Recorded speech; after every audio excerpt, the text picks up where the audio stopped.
Welcome to the X Block. Am I right, Marine? Sir, yes, sir! Then listen up. You're listening to the X Block. I'm Jared, he's Caleb. Let's get into it. You are listening to the X Block Podcast, episode 34. I'm Jaron, and I'm here with Caleb. Heyo. And this is the world's #1 Xbox podcast. Probably. Jaron, how do you have that much energy right now? Like At 1:20 in the morning? Well, 12:20 where I'm at in real time. But yeah, it's Saturday. For those of you who don't know when we record, it's Saturday. And it's 12:20 a.m. And Jaron hit me with the most eccentric, excited intro. Fuck, I already fucked up. That we've ever gotten in the show. I think I got close to it last week, but it didn't have that much emphasis. I saw you. Yeah, you did like a prelude. You were telling me what's to come with your intro. Yeah. Yeah, dude. Well, today's a big Xbox news week, as you pointed out before the show. Yeah, it's like a staggering fucking mountain. I'm like, do we really got to do this? And then Jaren's like, we must, and the show must go on. So here we are in the wee hours of the morning. Jaren, how'd your driving test go? I don't want to put you on the spot, but did you pass? Did it work out? Oh yeah, I passed. Hell yeah, dude. Jaren, why are you getting your driver's license? What's happening? What are you doing? I gotta go to work, my guy. I gotta go to work. Yeah, well, I know that, but they don't know that. It's for like movie stuff. You gotta drive around. Yeah, I gotta drive around for movie stuff. Yo, speaking of me working though, got a job working with you. Yeah. Oh, yeah, you did, Jaron. Dude, Jaron now a contributing writer at GamePer.com, literally. So following in my footsteps, yet making larger footprints. Making larger footprints, though, for sure. Because he's a big man. Yeah, dude. Well, what have we been playing, Caleb? Man, I've been playing Splitgate, Jaron. How exciting is that? Halo comes out, and I'm playing Splitgate. No. Yeah, I know why. Oh, but I wanted to get the last achievement in it so I could stop playing it. Not the last achievement, but the last achievement I'm getting. There was one to deal 500,000 damage, and I was at like 65, 70%. And I was going to get that over like a 2-month period, but I kind of hammered it out over the last 2 days. And so now I don't have to play it again, so I can really focus on Halo. Now, even though I have been playing that, I've also been playing other things too, like Halo Infinite, Jaron, which a multiplayer stealth dropped. Do you believe it? Do you believe it, Jaron? Oh, dude, it was in the news, but we might as well talk about it here. Well, yeah, I mean, we can kind of talk about it here because, it's what we've been playing. But, it's true. Jaron called the stealth drop, like, I don't know, 3 months ago, whatever the hell it was. And then Xbox listens to this podcast, of course, and so they stealth dropped it, 3 weeks early on the Xbox's 20th anniversary showcase stream. Well, it wasn't really showcase, but live stream. And then also Halo's 20th anniversary, the 20th anniversary of Halo Combat Evolved. And 343 came out and they're like, yo, boys. They didn't say it this way, but they're like, yo, boys, Halo Infinite got delayed because of the campaign, and we all know it. So motherfuckers be sitting around, and we're putting out the beta early for, 3 weeks early. And Jaron, it's not, they call it a beta. It's not a beta. The Infinite, the preview flights, those were the betas. This is more like a demo early access. Let's all be honest now. But it's super fun, which is the great part about it. So, but it's kind of limited right now in scope. We're going to talk about it more in the news later, but the gameplay is super fun, and they have basically quick play where you can just do a bunch of Slayer, Capture the Flag, Oddball game modes all in one playlist. And then they have ranked, and then they have, is that it? Is that mainly it, kind of? Oh, no, Big Team Battle. Yeah, Big Team Battle was the other one. I was like, what am I missing? Yeah, then they have Big Team Battle, so it's a pretty light content offering, and they're like, it's a beta, and I'm like, yeah, we'll see. But I want to play SWAT, and they don't have that yet. But the gameplay, dude, has been super fun. It's such a sandbox, shooter that we've been waiting for so long.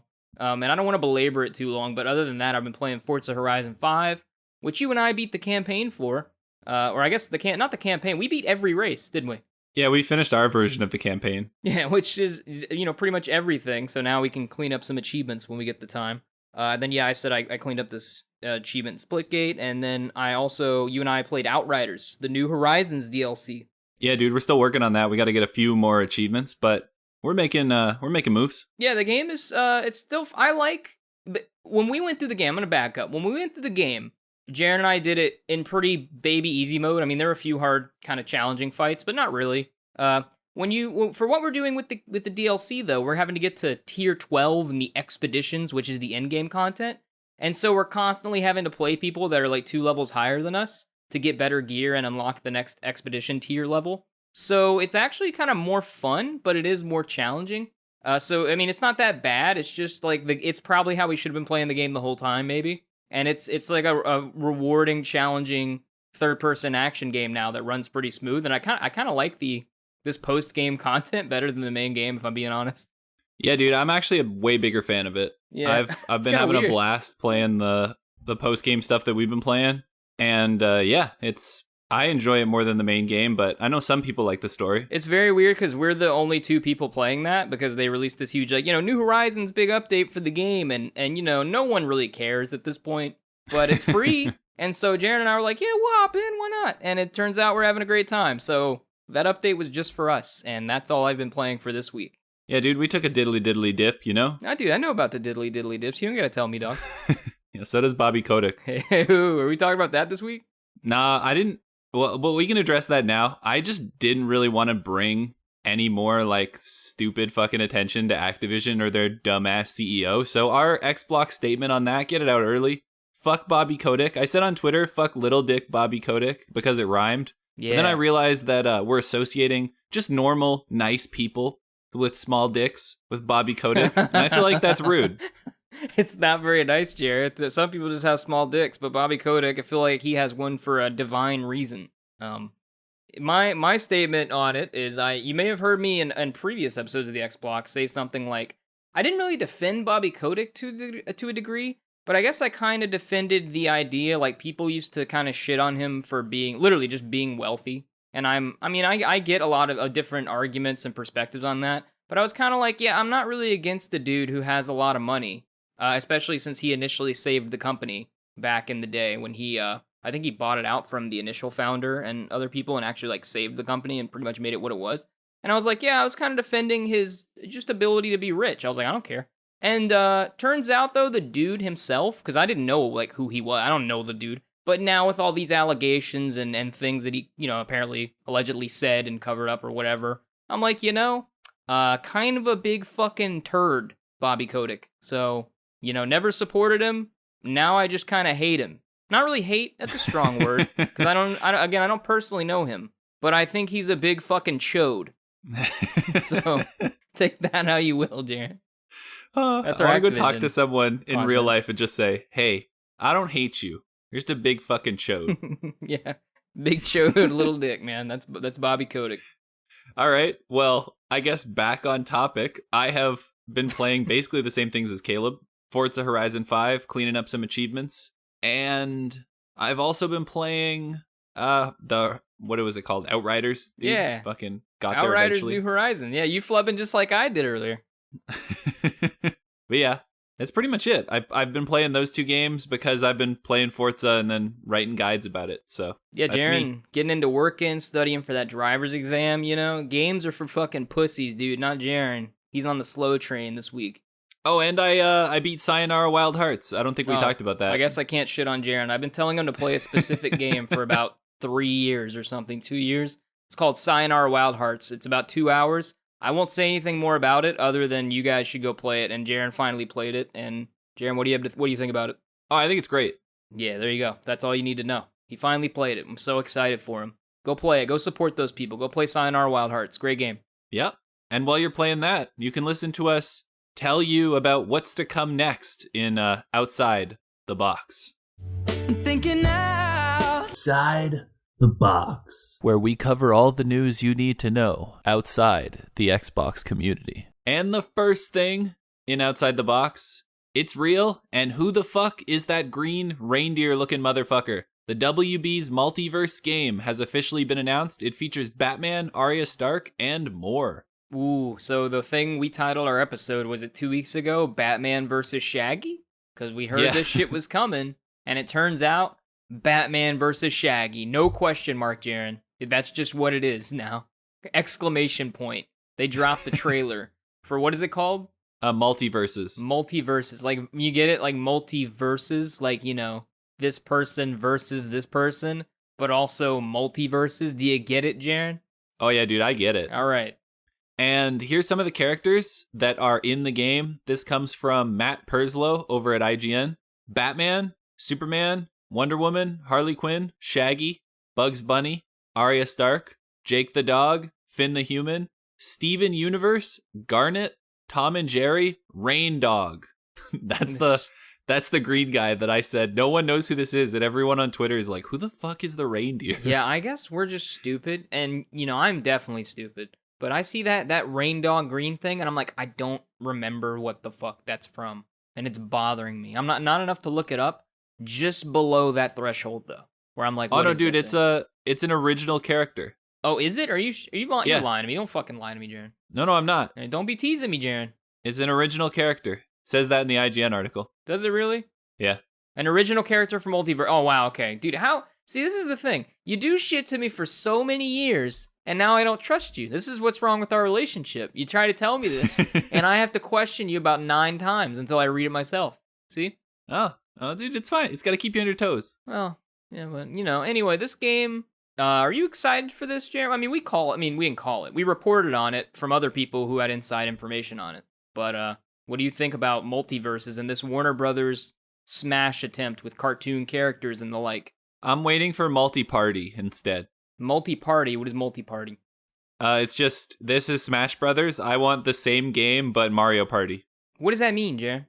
Oh, you mean the Mario Party version of that. Like, okay, so this is to Super Smash Brothers what you're looking for to Mario Party. Yeah, I want like Batman, Superman, Wonder Woman, and Harley Quinn rocking up some Mario Party with all these other people in there. Yeah, Jared and I were talking about it earlier this week. We're like, there's not a lot of there's like no Mario Party clones. Like, you're talking about, you have Nickelodeon All-Stars Brawl and PlayStation, what is it, All-Stars? PlayStation All-Stars. Yeah, and then this game coming out, you have like all these things that want to mimic Super Smash Brothers and how great that is. But you don't see anything being like, let's replicate Mario Party, which is a super fun game. Yeah, dude, I just want to play Mario Party with like on an actual console that isn't the Switch. I mean, that's fair. I mean, I don't want to play anything on the Switch at all. And I mean, I'll just go on with these characters, I watched the trailer, and I'll admit the 3-minute, I guess there's a YouTube video that like has 200 and something thousand views already. And it's called Multiverse's First Look Reveal, and it's for PS5, PS4, and it has the game director from the studio that I've never heard of, kind of talk about the game over gameplay and such. And he's pretty passionate. He seems pretty passionate about it, very knowledgeable. Seems like a nice group of people in studio. The art direction is pretty good. The gameplay looks a little bit clunky, especially compared to Smash, but that's because Smash has such a budget and all these other things that are behind it and a history, and They just know what's going on with Smash. Smash is just super polished. But, YouTube got rid of dislikes, so I can't see how many dislikes the damn video has. But it has 12,000 likes, and the top comments are like, this guy Zanzibar says, the renders, the original VA, the mechanics, free-to-play, rollback netcode, and dedicated servers, sick opening roster. You've sold me immediately. I'd love to support this game and help it grow. And it has like 779 likes. And you have this other person that said, I really hope this game does well. It is Smash Brothers for cartoon characters. This is something I've always wanted. This could open the door for all sorts of crossovers. And, all the comments are just positive. So that's pretty cool. And then this one man, Atomic Forgery, which has 2.6 thousand likes, says, we did it, boys. We finally memed Shaggy into a fighting game. And that's really all that matters at the end of the day, because he does go, I guess, Shaggy's equivalent of Super Saiyan or Ultra Instinct there in the video. So if you're into that, I mean, go play it. It's free to play, right? It's based on cosmetics and a battle pass type system or a season pass kind of system. That's my only worry about it, I mean, well, it gets more people involved. They don't have to pay a premium for this product that otherwise, I assume, wouldn't sell. In this day and age, I mean, you don't have Smash Brothers' built-in audience. Yeah, I just feel like it's gonna divulge into way too expensive character add-ons, like stages getting added that cost money, and just a whole bunch of stuff that like segments the player base. Yeah, I mean, I see that happen. I don't know if this is gonna succeed, but it's a cool project nonetheless. I'm rooting for these guys, honestly. I want it to do well. And it's cool that they have. So. It's cool that they have Arya Stark in there, and apparently it's literally voiced by old girl. What's her name? Macy Williams. So that's pretty cool. It has like all the original voice actors for these things, which apparently the Nickelodeon game doesn't have. Like, I don't think the Nickelodeon game has a bunch of voice acting or anything. So that's kind of cool. Yeah. And the next thing in Outside the Box, the Game Awards 2021 nominations have been revealed, and Deathloop leads the way with 9 nominations, Caleb. Man, and what has it been nominated for?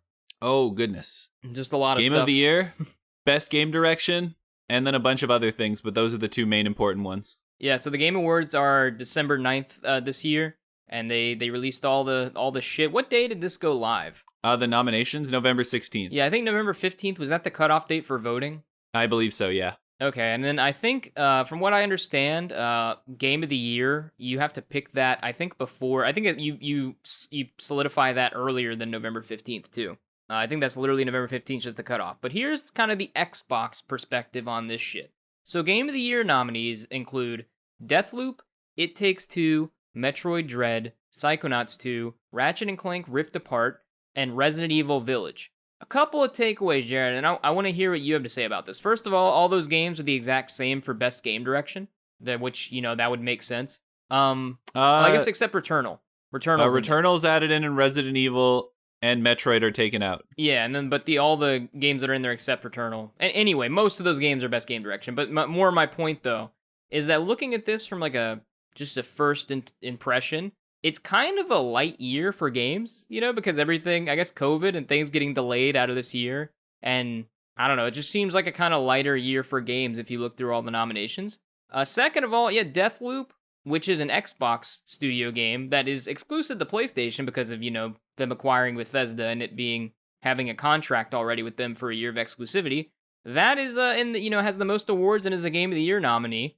And then beyond that, the third major takeaway is that Forza Horizon 5 is not on here. But that seems to be, and Jaren pointed this out, and I've heard it elsewhere, is because of it just didn't release early enough. Like, people played it a bit, I guess, kind of. But even though it was, higher rated than all of these games in here, it just kind of missed, I guess, the cutoff for Game of the Year nominations, or when those things went in, or mostly, kind of, with a lot of people or most outlets. So it's not in there, even though it's higher rated and has more players. Yeah, 10 million as of, I think, yesterday. Which is absurd. It has, it's the biggest Xbox launch, I think, ever. Yeah, of all time. Yeah, and the biggest Forza game, obviously, and it's huge. But it's not in the Game of the Year. It's. I just want to throw out real quick. It's in, what was it, audio design? Best audio design. And then it's also in best, sports/racing. It's in there. And then it's also in it's in one where it's competing. I don't remember which one it is, but it's competing with Microsoft Flight Simulator for one. Did you see that?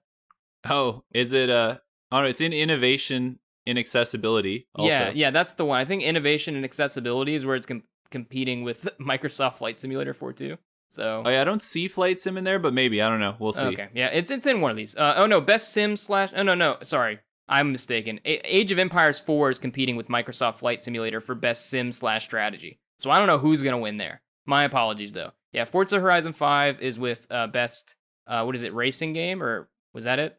Yeah, best racing game, innovation in accessibility, and audio design. There you go. Okay, go ahead, Jaren. I talked a lot, but I kind of flubbed a few times.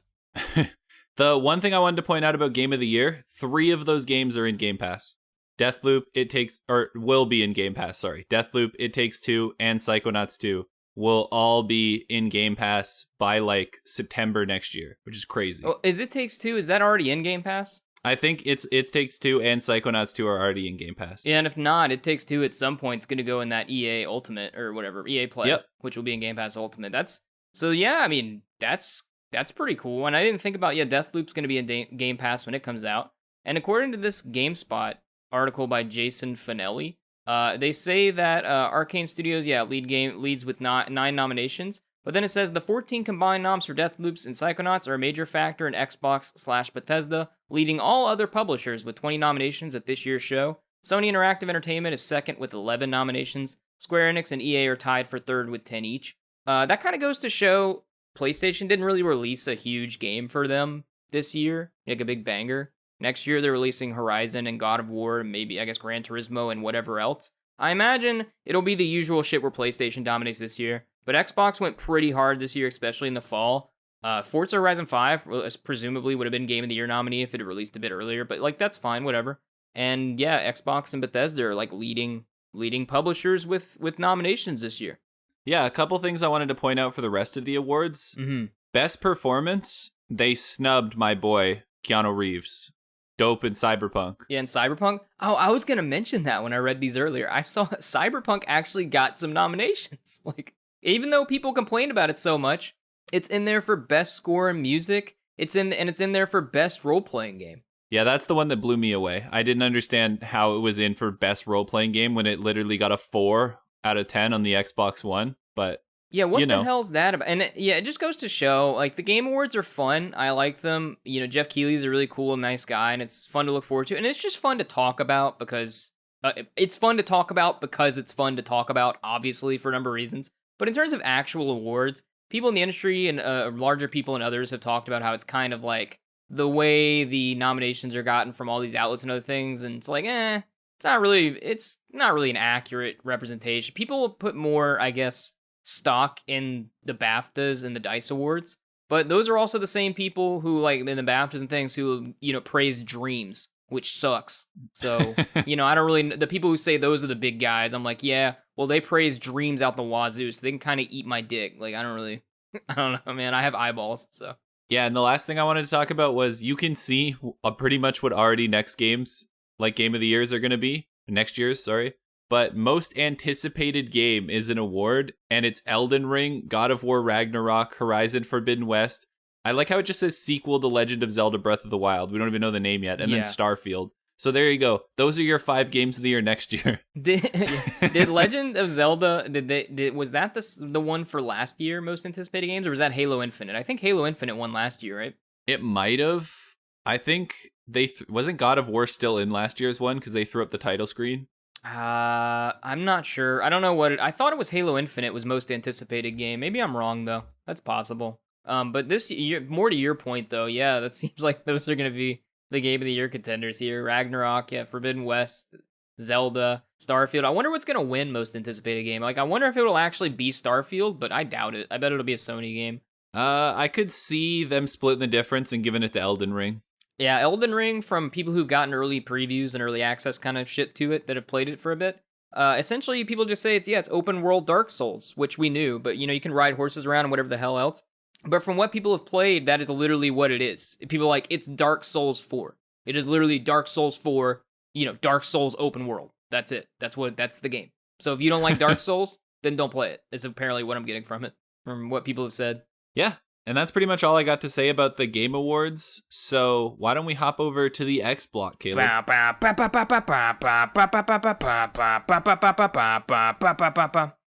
I'm losing my stamina here, Jaren, at 12:45 a.m. I'm gonna be honest with you. I'm hanging on, but we got a lot of news this week, especially Xbox related.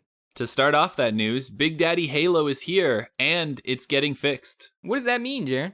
Caleb already kind of brought it up, but Halo Infinite did stealth drop this week, and on Steam... Well, the multiplayer. Yeah, the multiplayer. And on Steam, it hit more than 270,000 concurrent players within 8 hours of its release. Which is crazy. Yeah, that doubled Xbox's previous record. It's absurd. It's an absurd number of people. Also, the servers held up. For probably 1 million people playing it at once on launch day, the servers actually held up. Yeah, that's what I was going to say. What's crazy about this, people have kind of put all this information together in better ways, but I'll talk about a bit of it here, and I kind of mentioned some of it earlier. I'm not mixed on Halo Infinite's multiplayer. It's just I have so many things to say about it. Like, it's so fun. It's like really fun. I can't describe it anymore. It's really fun to play. Just they really nailed the feel and the weapons. Like, the assault rifle's actually usable. Everything feels like the actual usual Halo playground, even if it feels a bit more Halo Reach than Halo 3. It's just the Halo sandbox is there and the feel and atmosphere of it. But at the same time, you know, you can't not play with, I think, PC players right now. They don't have that. The Battle Pass system, which we're going to talk about in a sec, needs a bit of reworking. But at the same time, the servers, Jaren, all those people and all these games that always fail no matter what, even though they know how many fucking people are going to play the game. The servers didn't fail for Halo Infinite. Like, you couldn't play it for, they announced this at their big Xbox 20th anniversary event that we talked about earlier. They announced that it was live. And it only worked, you had to do some workarounds kind of, but it basically didn't work on Xbox for a couple hours until you could download it. They said it was live, and it was like, I can't download it, and people are on Steam were like, I can download it, and some people on Steam were like, I can't, but I can do this and then download it. But a funny point is that the game was available on Steam, it seems, before Xbox, which is hilarious, that Halo Infinite was first available on Steam, which is awesome. But it's like, yeah, but after that initial 2 hours, Jaren, the servers held up. which is crazy. And it doesn't have any glaring bugs or issues, you know? It's like, that's just absurd for this game, especially with the tumultuous development cycle and the fact that it just got out of these tech previews and other things. But it's another thing, like, contrary to that, it's content light, so it's not as much playlists and other things as we would like. There's just so much to say about it, but it's like so fun at the base level, but just needs a more spice to it. That's kind of all my thoughts on it. Yeah, I had a great time playing it. I got slowly better kind of as we played once I like figured out how to play the game and all that kind of things. I don't usually play Halo. So that took me like a good hour and a half to truly figure out how to play, and then I was doing pretty well at the end. And yeah, the battle pass was definitely the biggest criticism that the game had, and they've already made like slight changes to it. Like I think you said they add a challenge for like winning games that you can like consistently get, and there's a challenge for like just getting kills too that you can consistently get. Yeah. So you put it in the doc here. Halo Infinite Battle Pass is being changed to make it easier to earn XP from Video Game Chronicles. So yeah, Jaren kind of talked about that. 343's already respond to the backlash for the Battle Pass system. Essentially, it took a long time to level up. People had played it for many hours, and they're like, I'm level 5 in the Battle Pass. What the fuck? And it's because of the challenge system that we've known about for months and talked about on this show. Jared and I had a whole conversation about it. But, 343 came out, and they said, John, is it Junizek? I don't know how to say his name precisely, but he's the community manager, I believe. He said, to address the feedback on Battle Pass progression, we will be making targeted tunings to our model later this week, and that's already happened as of now. To start, we'll be adding play one game challenges to help make sure you consistently progress to the Battle Pass by playing matches the way you want. Sorry. So yeah, they have a challenge now. You play a game, you get XP, and then the kills thing that Jaren said. And they can't fine-tune the whole system. They're working toward adding an underlying progression XP system like every other fucking game, and fine-tuning the Battle Pass more to make it where you rank up steadily, and it's improved and better. I don't know why they didn't know this would be a problem to begin with. Like, what the fuck? Or were they just in too deep? Or were they just refining this system knowing it wouldn't be great, and then knowing that they would get the leeway to change it moving forward? I don't know how the hell they didn't know this would be a problem, but it is, but the good thing is they're working on it, and it's only going to get better. Yeah, that's fair. The last thing I'll point out about this was they've delayed the first season, and then they now say that it ends May 2022, which means that they've delayed the co-op campaign because the co-op campaign was supposed to come out when Season 1 ended. So by extending Season 1, they've pushed back the co-op campaign and Forge. Yeah, they talked about this pretty recently, and they planned for seasons to be 3 months. And then, they delayed this one, I guess, 3 more months. It's going to last till May, which is through May, maybe it's the 5th month of next year, and the game launches December 8th. So it's a 6-month period for this first season. And they said that this gives them more time to, polish the second season to make sure the content is ready for people. And that the first season, that stuff all rolls out good. They take feedback in and they implement it. They said that they're not just delaying it with nothing, though, that they're going to be adding more of these limited time events, the first of which starts, I think, November 23rd, if I'm not mistaken, something around there. And so they're adding more stuff in like that, more cosmetic items, things like that. It's kind of unfortunate that they're delaying it. Like, Jaren, it's going to be literally June. It's going to be E3 before we get the second season of Halo Infinite's multiplayer. That's okay with me, because I don't care. And I don't care about the Battle Pass. I don't care about the seasons. I don't care about the cosmetics. I just like playing the game, and I just want to play SWAT and all these fun game modes. But for the longevity of the game, and for the player base, as it were, and at large, and all these people who stick around for these kind of games, I don't know what that means for them. It's probably negative. I mean, I assume it's negative. It's better for the game because they need it clearly, and it's going to be better. Clearly, to begin with, which we've said before, at the end of the day, this game should have been delayed, another 3 to 6 months. But they can't do that, and it's good that they didn't for multiple reasons. And it's fine if you're okay with the game just taking a while to get where it needs to be. But yeah, it's 6-month first season. It's like, whoa, that's a long one. Yeah, I'm excited for where it's going. There has been a lot of campaign news also, but I don't want to talk about it on the show because I've heard from some people that moments that are in the preview would have actually been better experienced if the players got to experience them on their own. So I'm mostly just saying to stay away from previews and just wait until you get the game in like 3 weeks. Yeah, I haven't read them in depth. Early previews are positive. That's really all I'll say. They're positive. and people are kind of end all their preview coverage just seeing like, hopefully it'll stay this way throughout the campaign, or we don't know if it'll fall off, but we had fun with what we played and see the vision. The most I've heard about it is it has a Fallout 3 walking out of the vault type moment where something is like, wow, this is awesome. And it also has had comparisons to Breath of the Wild. I've seen the Breath of the Wild comparisons. People like a lot of I don't know whose it was, but some ones I saw kind of angle for coverage of it was Halo Infinite is more Breath of the Wild than it is Far Cry or whatever. Which we were great. worried about. Yeah, which we were worried about from the initial campaign trailer. And again, we'll see how all this holds up. These are just initial previews from people who played the game for 3 or 4 hours. So yeah, we'll all play it on December 8th, and then Jaren, let me tell you something. Can I be honest with you, Jaren? I'll be the judge. I'll be the judge about Halo Infinite's campaign. Thank you. Thank you, Jaren. Yo, Caleb, let me tell you something. Mm-hmm. Bustin' makes me feel good. Jaren, that one hit. All right. Second story. Phil is talking, like, a lot. That's what you wrote, so it must be true. The first one. Phil Spencer has gone on to say Xbox Game Pass is very, very sustainable, as it is. And he said this on an Axios interview where he was talking to Steven Totillo. He's the former editor-in-chief of Kotaku who left for greener pastures. That's who Steven Totillo is. Essentially, they asked him about all the criticism that Xbox faces where people say that it's like, oh, it's burning cash, it's burning through this. That's what we hear on the internet all the time. And my favorite thing that Phil said was he basically just invited people to do the math. This was his quote.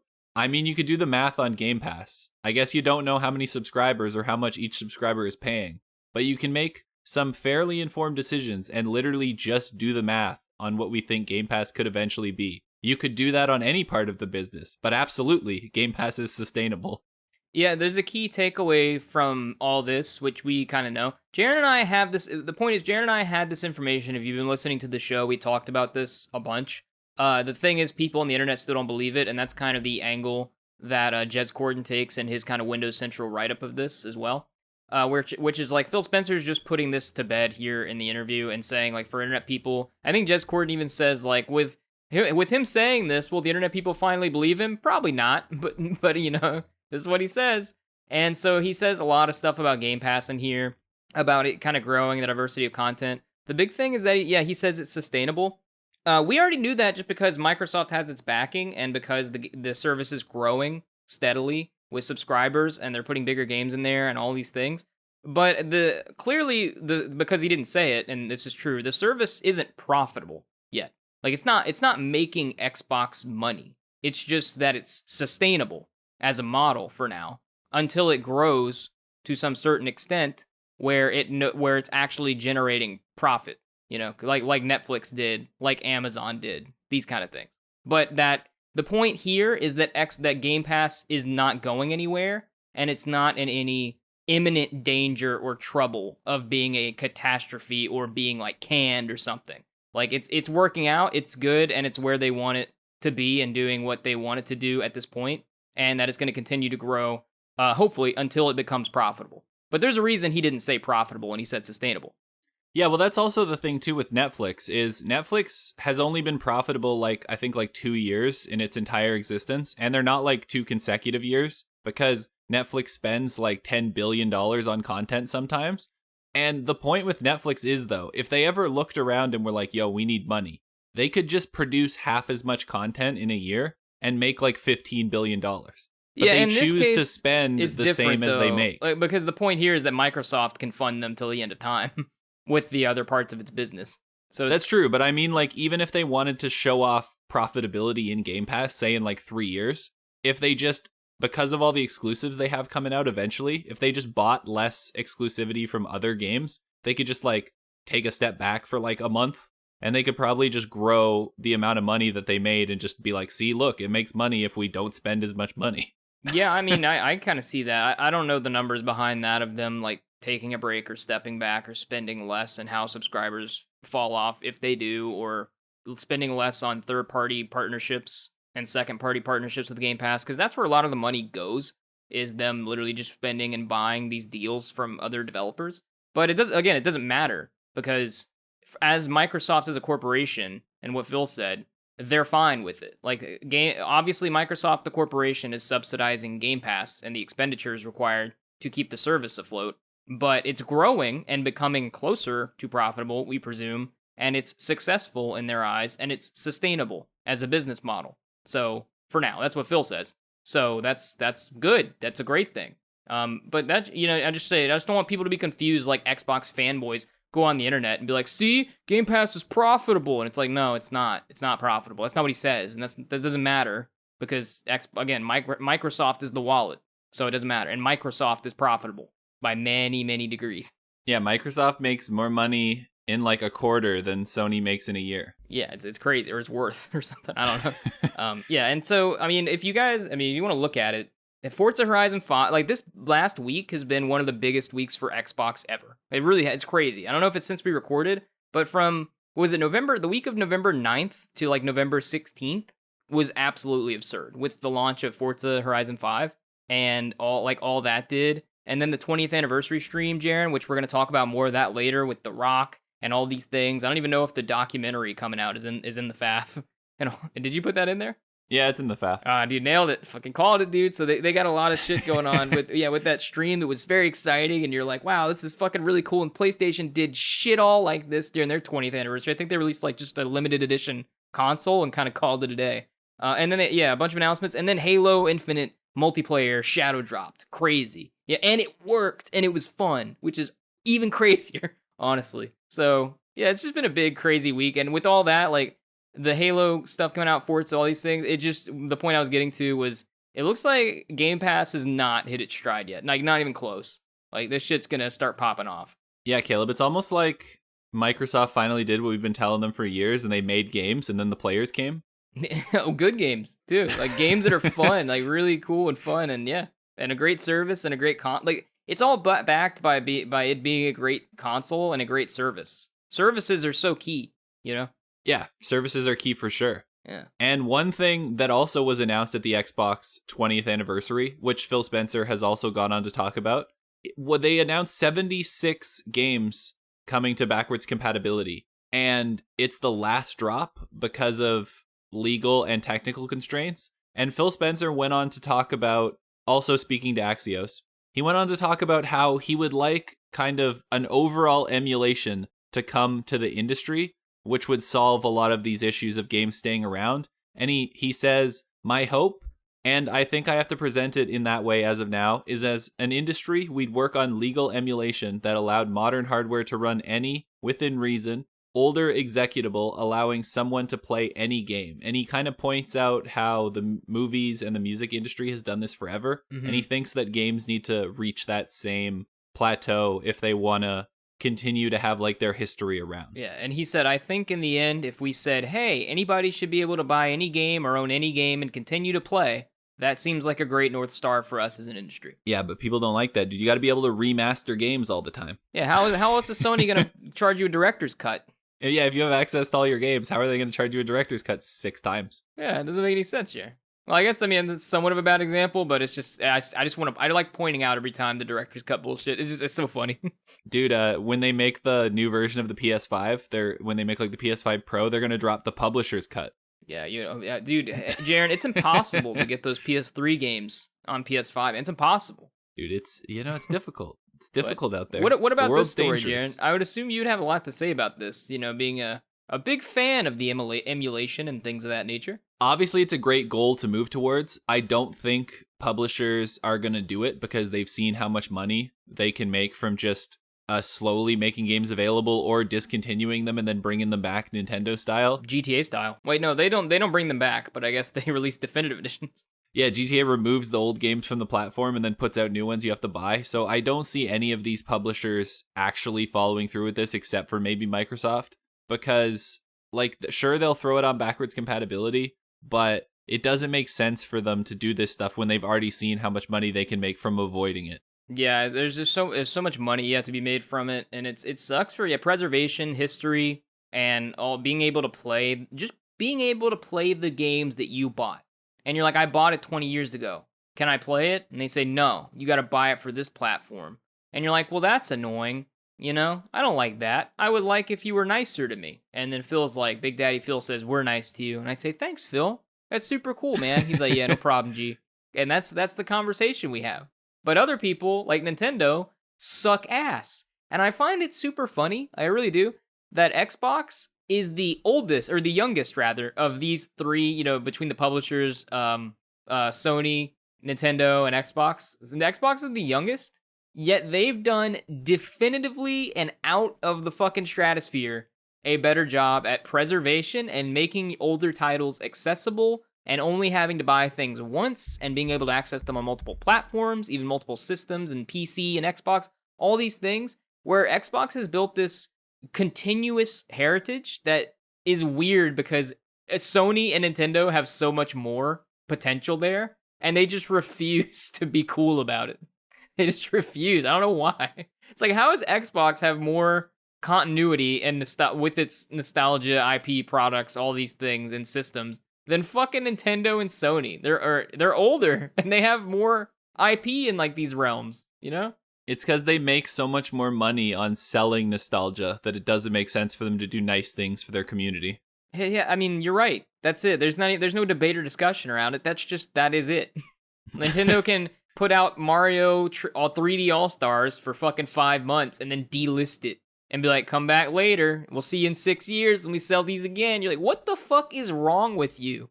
Yeah, I don't know. And another thing, like, speaking of exploitative possibilities and like things that companies do to get extra money out of people, Phil Spencer did speak on the possibility of NFTs in games. And this one, like, they wrote a pretty big article on something that I don't feel like is that in depth.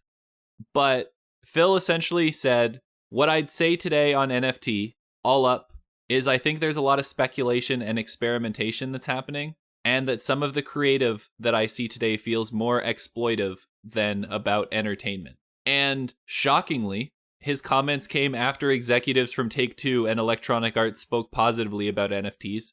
Arguably, two of the top three at going in and doing exploitive things to take your money. Well, yeah, I mean, I'm so high on EA after Activision, dude. Like, I don't even want to. EA has become like my best friend for no reason. They don't deserve it, but Activision's so bad. I don't even want to shit on EA anymore. You know, I feel like we're not congratulating them enough for not being Activision.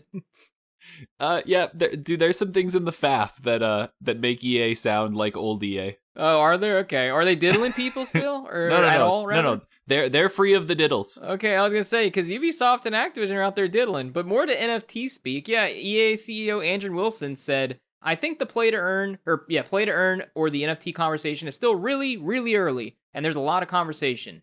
And there's at some level a lot of hype about it. I do think it will be an important part of our, and then of the future of our industry on a go-forward basis. But it's still early to kind of figure out how that's going to work.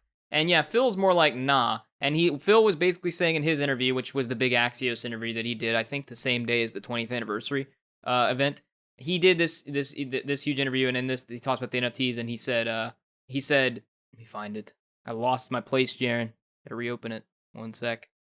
He said, basically, if you put something on the store that's exploitative, we're gonna take that shit down, and we're just gonna kind of go on a case-by-case basis, and maybe, you know, at some point we'll come up with some kind of real policy on it. I think Steam already took their shit off, though, right? Of the NFTs. Yeah, Valve has recently banned NFT games, but it's like specific things. It's not like EA and Take-Two are putting NFT games on Steam and Steam's banning them. It's creators trying to like sell a game for like $10,000 because it's like the one game. I don't understand this shit enough. I mean, I understand it a little bit, very basically, but I don't understand it enough. And that's kind of where I got to leave it, because I guess this isn't an NFT podcast, huh? No, it's definitely not an NFT podcast. And yeah, I think we're trending towards things being exploitative, but we'll see if that's how it goes. Phil would know the best because he's probably seen these early plans from Take-Two and Electronic Arts. And if he's already saying, maybe not, we might be scared of what's to come from those two. Yeah. And the last thing, finally, that Phil said. Oh my God, he talks so much, Jared. Xbox has been pushing him to kind of find a successor. And Phil said, clearly as somebody who has been here for 33 years, I have more years behind me than ahead of me, he told GQ. But the longevity of this team, the sustainability of this team, there's nothing that's more important to me now than that.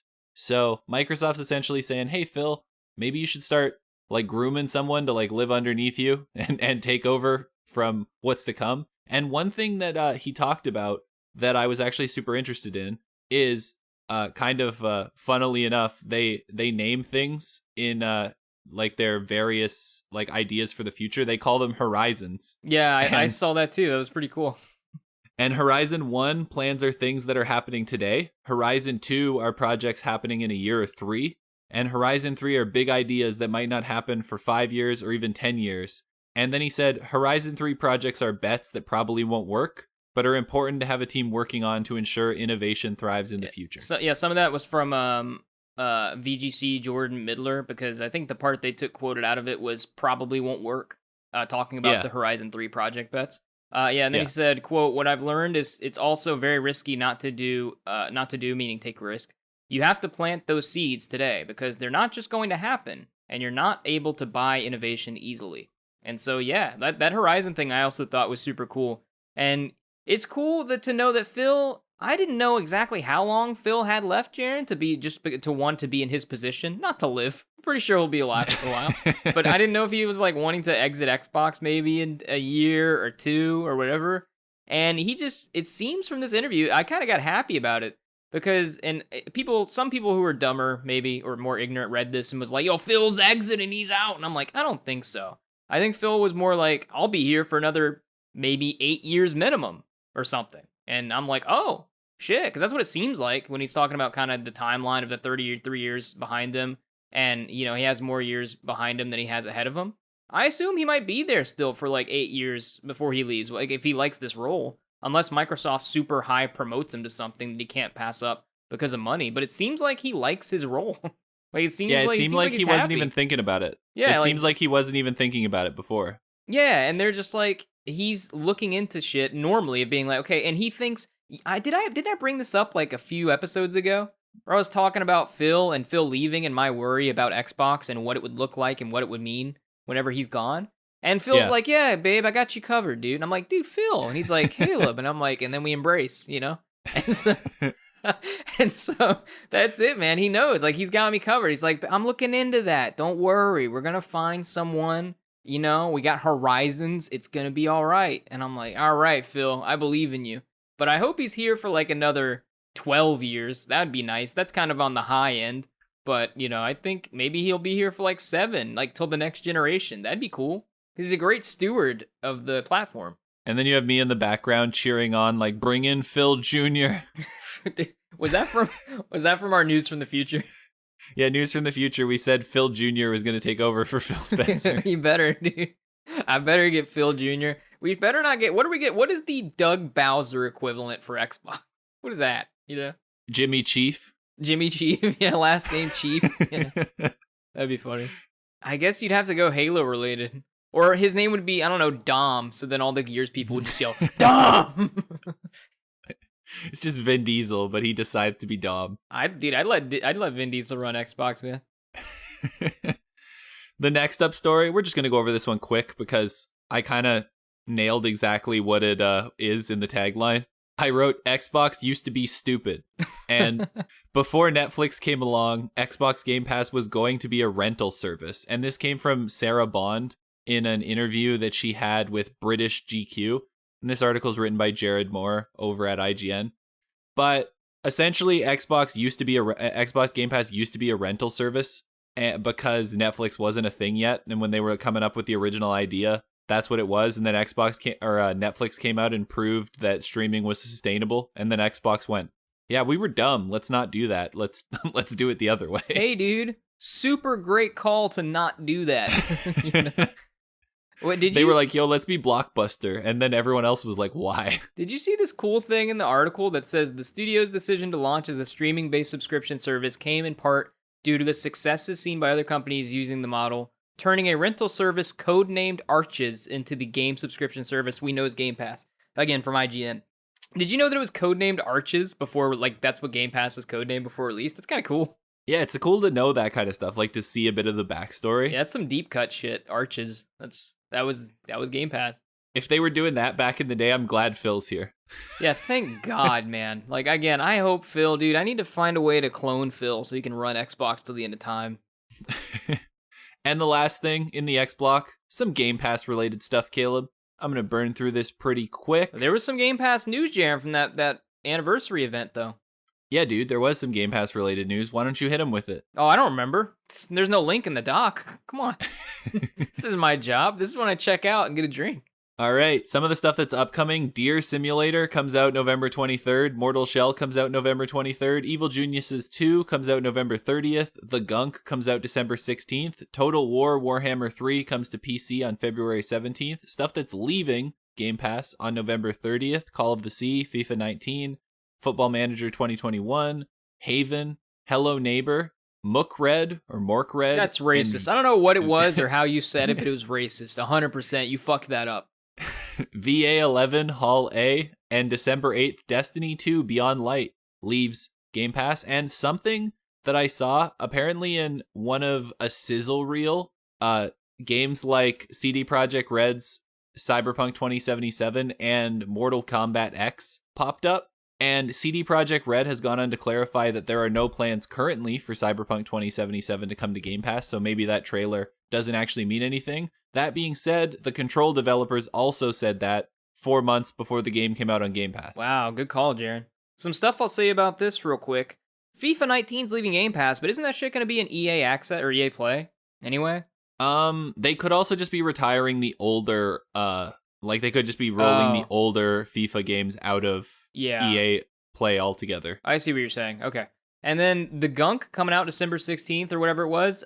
Dude, don't forget about those boys. You know, that's a bold move launching December 16th, but like right after Halo and all this press and the Game Awards and whatever, but they're out there. The Gunk people, yeah, dude, go they check know what's them up. out. And then the third thing I was going to say, Jaron, what was I going to say? You remember? Oh, do I remember what you were going to say? Yeah, you have any idea? No. All right, maybe I'll remember it in like 10 minutes. Okay. Oh, I remember what I was going to say. It's not Game Pass related. That's why I got confused. There's a huge Black Friday sale right now. It's live on the Xbox store. It's the biggest sale you're going to get for many of these games for the entire year. So if there's anything if you have some extra money and you want to buy some certain things, and they're the kind of things that you know will not be on sale more until the next Black Friday, and you want to play them before the next Black Friday, go check out that sale and buy some shit. You know, now's your time for some savings. There you go. Thanks, Caleb. Now I don't have to mention at the end where I had it slotted in. Jaron, I'm so smart and got such a big brain and with a lot of wrinkles that I'm just ahead of you, man, you know? Well, are you ahead of me? Because I already planned to put it at the end before you thought of it. Game Pass or Play, Jaron, next week. Jaron, that's when what is it? What are we playing? Wreckfest? Is that it? Wreckfest, yep. You've played it a lot and you have a lot of ideas and opinions. I have it installed, which is kind of ahead of the curve, honestly. In typical Caleb fashion, doesn't start it until 2 days before I like the my podcast ideas comes to be out. fresh, Jaron. Here's the thing. I want to be older when I play the game and therefore wiser and have better opinions, unlike you peasant. All right, moving on to the FAF. The Jaron, FAF it's is 1:18 a.m. It's so early in the morning. Why do we do this? The FAF is where you go to find out the news that you don't need to know, but the news you might want to find out. If you see it scrolling past your Twitter feed and you're like, should I click on that? No, you should not give them the ad revenue. You should come here and listen to us talk about it for free instead. Yeah. All right, Caleb, what's the first thing in the FAF? Fucking me this whole podcast, but the next thing is microfaf. Disney World is coming to Minecraft, Caleb. Wait, Disney World is coming to... Oh, are they having one of those, like, themed worlds that you can... Okay. Apparently, the DLC pack is available on the Minecraft marketplace for about $10. Jaron, you're a big Disney fan. How many hours are you going to play this? And none. 0? None hours? Yeah, I'll just go to the park in real life. Okay, yeah, well, that's a lot of money, you know. And some people got locked in didn't they get locked in a theme park in, like, Malaysia or some shit? Didn't that happen? Dude, I don't know. I haven't been to Malaysia. I think I think there's some theme park somewhere, like a Disney theme park, where people literally they had, like, a COVID outbreak or something. They all got locked in the park. Oh, it was in Shanghai, wasn't it? Yeah, dude, Shanghai what, dude? All right, Caleb, the next one. Xbox's new controller has Phil Spencer's autograph on it. I mean... What's that worth, Jaron? What's Phil Spencer's autograph worth? Dude, I don't know, but this anniversary controller is set to celebrate 20 years of Xbox, and when you pop off the battery pack, like the back, inside, it's signed, when everybody plays, we all win, and then it's signed by Phil Spencer. That's pretty hot. See, Jaron, this is just this is a microcosm. This is one of many, many things where, like, why doesn't Sony do shit like this? I would be so much more interested in their ecosystem if they just did a lot of cool shit like this. You know what I mean? Like, but it's like, well, the signing on the back of the controller isn't a big deal. I'm like a huge deal. I'm like, yeah, it's not a huge deal, but it's like, it's everything. I guess at this point, I feel like they could be so much more engaging and fun, you know? Like, they used to be super fun, at least a bit more, and now they're like, so, I don't know, man. I want to love Sony stuff more, and every time I see shit like this, I almost expect Xbox to do this kind of shit, which isn't even, I shouldn't expect that, but it's because it's super cool. And I'm like, man, I always think like, man, I wish PlayStation had something cool like this, you know, that they do once every month or so. You know how we always ask Microsoft to actually sell us the special edition things? Mm-hmm. Well, this next one, Caleb, Xbox is teaming up with Gucci to create 100 of these crazy bundles that are these like Gucci bags that have an Xbox Series X in them and 2 special edition controllers, Caleb. Are you going to get one of these? What is that about, Jaren? Maybe PlayStation was onto something. What the fuck are these Gucci bag things? You gonna get one, Caleb? No. How much does that cost? 10 grand. 10 grand? Dude, what the dude, PlayStation forever, man. Fuck Xbox. A bunch of bitches. And the last thing in the microfaff, because Caleb already talked about the 6-part documentary series, the first teaser trailer for the Halo TV series has been revealed, and it showed basically nothing. Why did you sound sad when I talked about the documentary? Did you really want to tell people about that, Jaren? Oh, no, it's all good. I was gonna say, you could tell them. Go ahead, Jaren. You got the floor. No, we're all good, Caleb. Hit me with the next one. Oh, okay. Dumb and Dumber, the EA story. I'm pretty sure it's the Caleb and Jaren story. EA awkwardly marks Skate 2's Xbox return by reminding fans that its servers are shutting down. Fucking EA. Classic EA, Jaren. It's like, hey, we put it on backwards compatibility. Get hype. But we're shutting the servers down, though. Speaking of backwards compatibility, did you mention the game's coming to backwards compatibility earlier, or did you not mention that this episode? No, I said when we were talking about Phil Spencer stuff, I said they announced 76 games coming to backwards See, it's compatibility. 1:22 a.m., so I don't remember what happened in the last piece of faff. So. And the other EA one, Caleb, Battlefield 2042 has launched without voice chat, and it's unclear when it will be added. Even the PC version? It just doesn't have voice chat unless you use Discord or the party system. No matter how ass the multiplayer was, I still would have bought this game on a sale. Not full price, because, why would I do that if the multiplayer sucked? I would have bought this game on a sale if the campaign actually worked, yeah. Like, if there not worked, but if there was one. Sorry, I'm tired. But if there actually was a campaign for this game, and it had a really cool premise with, like, the weather events and the global war in 2042, whatever the hell was going on. It's such a missed opportunity, isn't it? Especially when you don't nail the multiplayer, even though you didn't focus on a campaign either. That's what I said. The Dumb and Dumber story, EA. Yeah, well, I guess EA, we can't give them, like, a or even a B rating yet, even though Activision and Ubisoft are fumbling. Yeah, dude, it's true. Activision and Ubisoft have their hands in your pants, while Take-Two and EA have their hands in your pockets. They sure do, Jaren. They use, like, AI sourcing. Take-Two did to, like, remaster the Grand Theft Auto trilogy thing. Like, apparently, there's stuff come out that they use, like, AI for a lot of it. Like, that's why it fucked up some signs and things in the trilogy, which is busted. It just sucks. I hate these people. I hate everybody, Jaren. I hate you. I hate everybody. For a man who wants this podcast to end, you do keep bringing up different things. Jerry, you're not being nice to me right now. I don't appreciate that. Why are you being mean? All right, Caleb, we're moving on to quick quips. Jared, it's not my fault there's a lot of news. Boba Fett will join Fortnite in December. Where? What do you mean where? Is it skin? Yeah. Obviously. Okay, dude, it's like 1:30. The fuck else would it be? You think real Boba Fett's gonna show up? The way you said He's gonna do a concert? He will join Fortnite. I was thinking Fortnite was a person. Like Boba Fett is coming to Fortnite. I don't know. I don't know, man. I don't know. And the last one, which I traditionally take. Sources say Vanguard was Call of Duty's worst UK launch in 14 years. 14 years. Sounds like about the age dating limit for Activision employees. Wait, employees or executives? Executives. All right, nailed it. See, we saved it at the end, Jared. Great quick whip.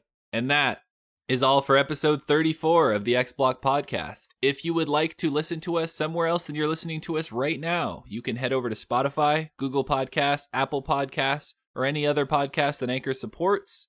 And You can head over to YouTube if you like listening to your podcast there. We got some nice people on YouTube, Jaren, leaving us comments and things, you know? That YouTube channel, it's true, dude. Some subscribers or whatever. You know, go over there to, what is it? The X Block Podcast. All right, there you go. There you go. Shout out to the YouTube people. What up? And if you would like to follow us somewhere outside of the podcast, maybe find our tweets where we shit on Activision occasionally or any of that kind of stuff, you can head over to @XBlockPodcast on Twitter, or you can head over to @XBlockPodcast on Instagram. And Caleb will now tell you about our Patreon and our Twitch. The Twitch is _XBlock. Go over there and subscribe. One day we'll go live and you'll be able to see it. I'm tired, so I usually do a huge spiel here. Not this week. Patreon.com/XBlockPodcast. Money. That's it. Money. I want to go to sleep, Jerry. All right. And tell your friends, tell your family, tell your dog, tell the mailman when he brings you your dildo that you ordered for Christmas. He already brought that. Tell him to listen to the X Block podcast. X Block out. Thanks for listening to the X Block. New episodes every Monday at 5 a.m.